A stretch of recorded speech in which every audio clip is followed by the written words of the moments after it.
Tara, tikman natin itong mga patok na produkto ng Lola SP's Food Product Manufacturing na pwede nyo na ring inegosyo. Available ang bagnet bagoong. At syempre, itong sisig bagoong, ang pwede sa tinapay at pwede sa kanin na chicken pastil, at ang bagong-bagong thai bagoong. Itong thai bagoong, makukuha nyo lang yung half negosyo package dito ng 1,320 pesos.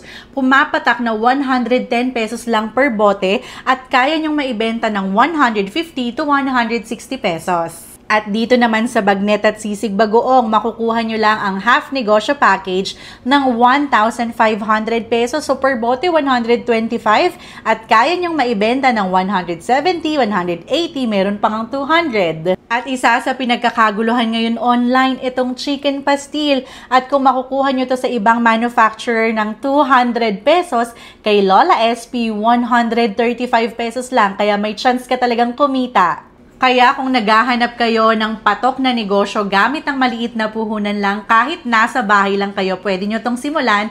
Ito na yung sa inyo. Mag-message na kayo sa Facebook page ng Lola SP's Food Product Manufacturing.